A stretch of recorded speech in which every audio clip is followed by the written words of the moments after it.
I'm Anne-Christine Tedeschi, and I'm the founder of Stop The Coup campaign, Stop The Coup 2025, got to include that 2025. And I have a co-MC here. Unfortunately, Farid Gamina Toumbe could not come with us, who is the board member of Spaces in Action, but we do want to thank Spaces in Action for their powerful turnout here. And instead with me is Neil Barry with vocal, and also vocal is in the house.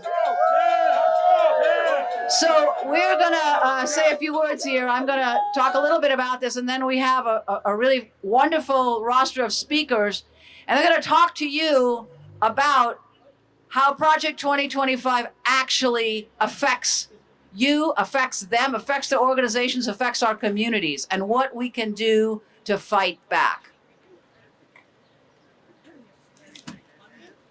Before I get started, I want to point out that we have an audience that's on live stream, and we're welcoming them. We also have Spanish translation, so you can see here that you have, I think, on a website as well as what I'm holding up. If you need Spanish translation, si necesitas hablar en español, eso es la traducción. Okay? I also want to acknowledge and thank our interpreter today, who is with us to do ASL translation.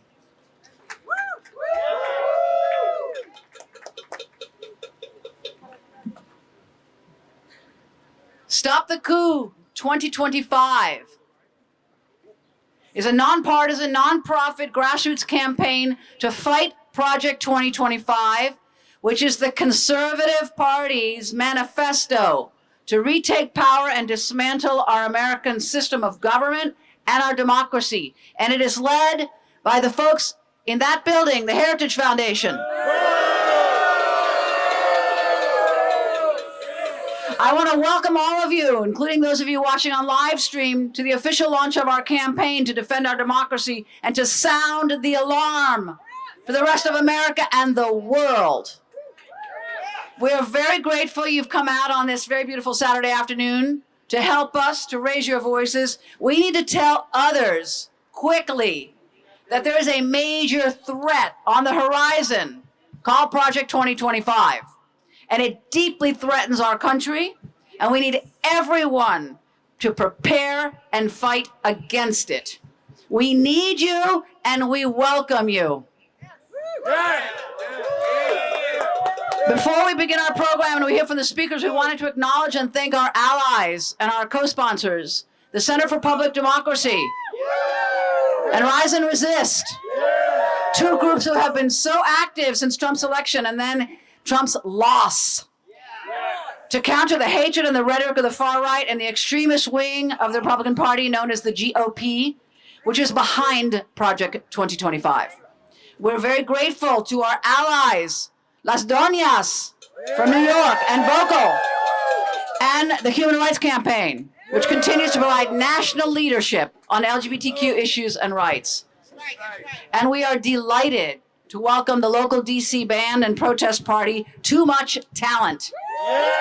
Because we know the famous saying, if I can't dance, it's not my revolution.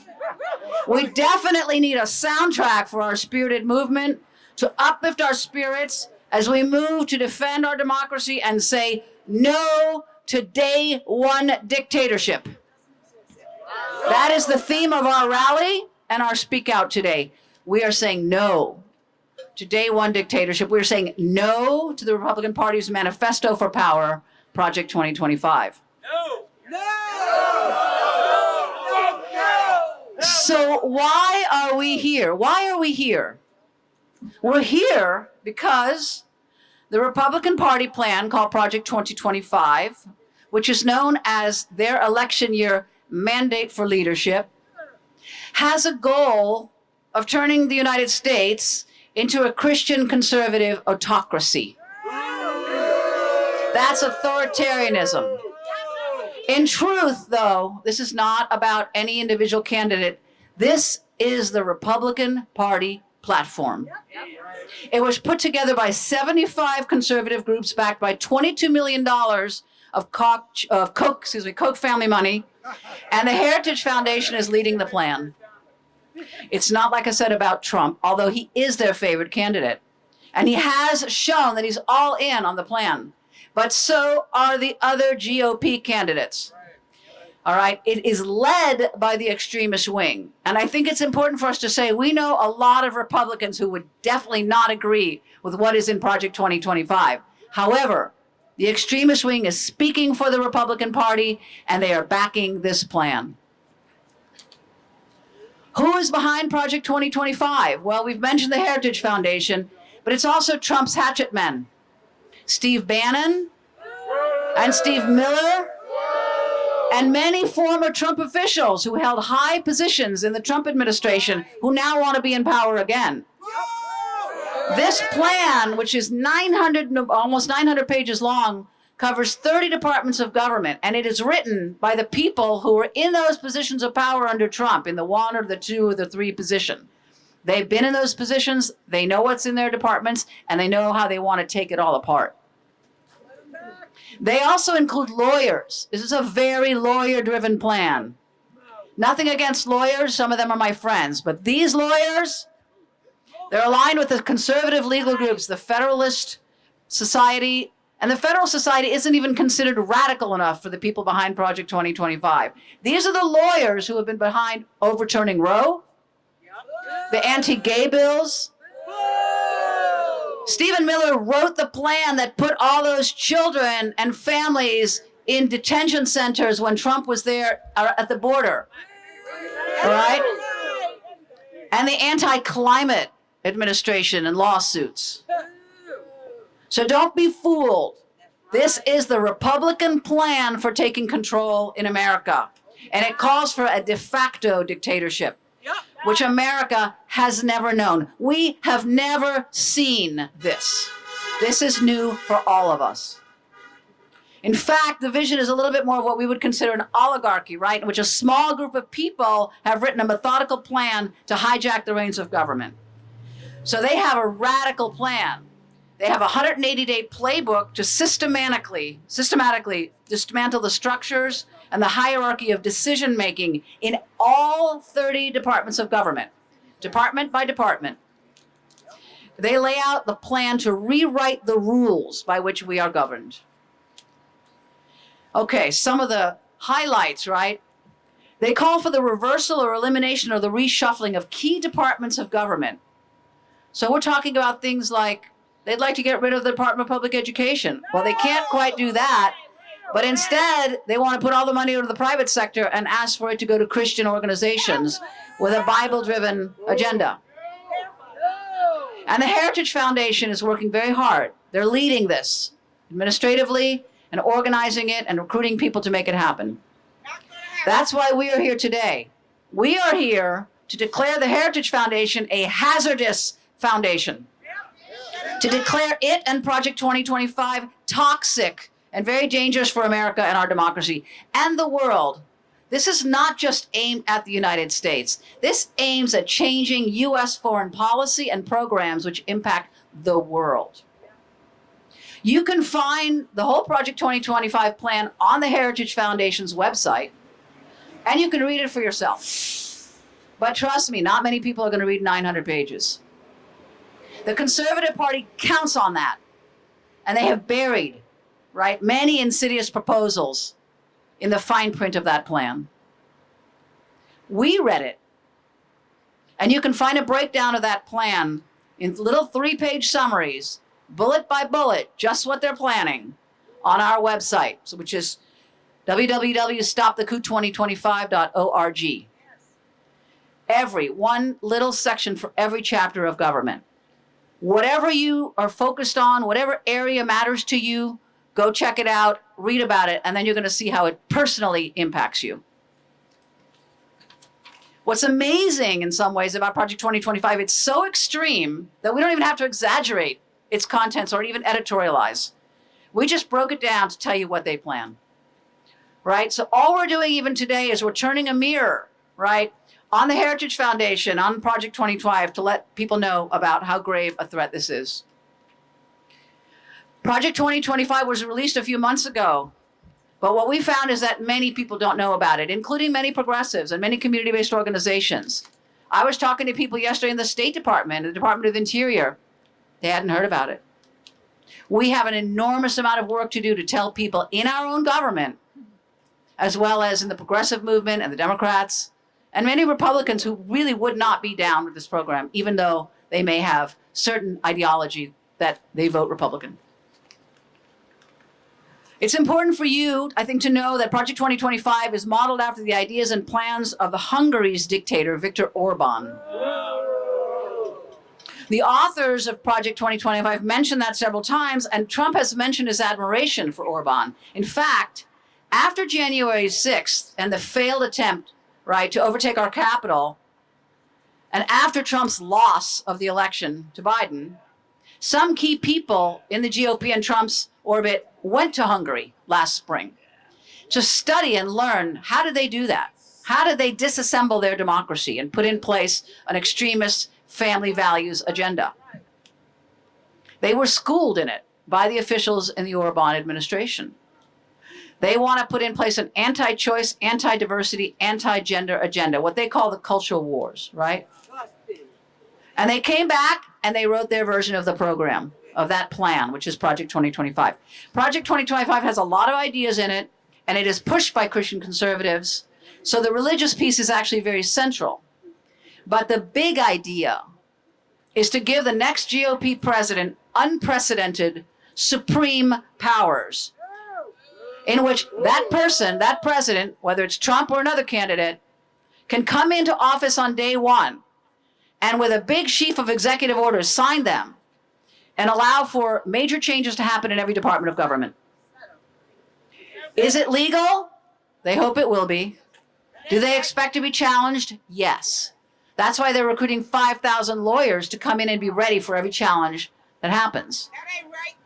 Their goal is to methodically destroy the administrative state, and they're not shy about saying it. This plan calls for erasing many fundamental rights, including freedom of speech, public education, women's right to reproductive services, student loans for youth, federal support for single mothers and children, including food and health care programs for people living in poverty, right? We're talking about really big reforms and caps on Medicaid and Medicare and food stamps and WIC. It's an anti-poverty plan. It attacks people who are living in poverty. It also calls for firing, starting on day one, January 20, 2025, some 50,000 federal workers, all these folks over here, and replacing them with 20,000 conservative loyalists. That's their Christian army that they hope will help to revise the rules. In fact, they're recruiting people to say, the one criteria we want from you is to be able to help rewrite policy. Stop the war. It calls for a complete erasure of all LGBTQ protections in federal policies and rules. It calls for reversing or erasing racial equality gains, all the DEI. You've been hearing about it. We're seeing it every week. They're already doing it. It wants to erase environmental protections completely with executive orders and others, remove all the Biden climate change policies. It's very dangerous to our world and our country. It calls for deregulation, which is an old conservative idea, right? Shifting power from government to the private sector and removing the safety rules for food labeling, for water, land, and industry. They want to give industry the right to voluntarily tell us what's in food or what's in the things they make. And we know exactly what's going to happen if they're given that right. It's not going to be safe for us. That ain't right. Stop the war on the poor. Stop the war on the poor. Stop the war on the poor. Stop the war on the poor. Stop the war on the poor. Stop the war on the poor. Now, there's another thing that's really important. I've talked about foreign policy because we got to talk about it. Project 2025 calls for radically changing U.S. foreign policy and foreign aid, which means drastic changes. For example, a reversal of historic deterrence in missile defense and our nuclear policies. Project 2025 threatens our global security. So as I think I've laid out to you, Project 2024, as I think of it, is an equal opportunity attack plan. It has something for everyone. And that's why it's so personal to every single person in America. And we need to let people know about this plan, right? Our campaign is also an equal opportunity campaign. We're going for the big tent, right? Our platform is very simple. We believe in the Constitution and the fundamental freedoms that make our Bill of Rights. And we believe in pluralism and the separation of church and state. And if you agree with those ideas, then welcome aboard. We have 8 months until the November election, and we need to reach a lot of Americans and a lot of people about this, with this message. So this is what we call our Plan A, and I'm just going to wrap up in a minute, but I want to say there's another part of this, and I really need you to listen here. This is what we call the Plan B. It's very important. This election race is tight, and we need to plan for the possibility of a GOP victory. If it happens and this plan goes through, we are all facing major losses and reversals. And our communities are not ready. So if you're listening or you're watching on live stream and you work in an organization or a church, right, or a school, wherever you are, look at this plan, figure out how it's going to impact you, and what are you going to do if you lose your rights or your programs or your funding for that program? We need to prepare, right? Immediately. We need to learn the lessons from Roe, which we lost because we didn't think we were going to lose it on the progressive side. Or the backlash, like Don't Say Gay in Florida, right? They would like to have a federal Don't Say Gay. They want to remove gay marriage and gay adoption and all the rights that we have won. All right. So we need to learn to survive. America has never, ever had an autocracy. We've never lived under this. We've got a lot of work to do. But I do want to say something here. There is a lot we can do. We know a lot. We have a lot of successes. Even in these past years, a lot of things have been done. We know how to fight library bans. We know how to do anti-choice bills. We know how to fight them. So we need to get that information, bring it forward, and share it. And on our website, we're going to do as much of that as we can. And we are really inviting our allies to bring forward the tactics that have worked, the field-tested strategies. All right, so let's bring them forward. And let's stay united, because I want to say one last thing. The main goal of an autocracy, which Trump has taken a chapter from, and so have the other GOP rulers, is you try to divide people, right? And what you do here is you figure out how to do it. You make one person the enemy. So you also try to call to question doubt about the institutions. So in our case, it's government, it's media, my goodness, it's the librarians, it's the school board people. You make those people be questionable and suspect, and you say how those people are hurting the ordinary people that you're hoping will vote for you. That is the plan of an autocracy. And you also really question the media, which Trump has been doing a lot with his fake news thing for years. Why? Because you need to control the public message. Project 2025 has a whole lot about getting rid of the media, particularly the progressive media. So we are hoping and we are calling on the media now to really get this message across and to understand how this impacts everyone. We welcome you to our campaign.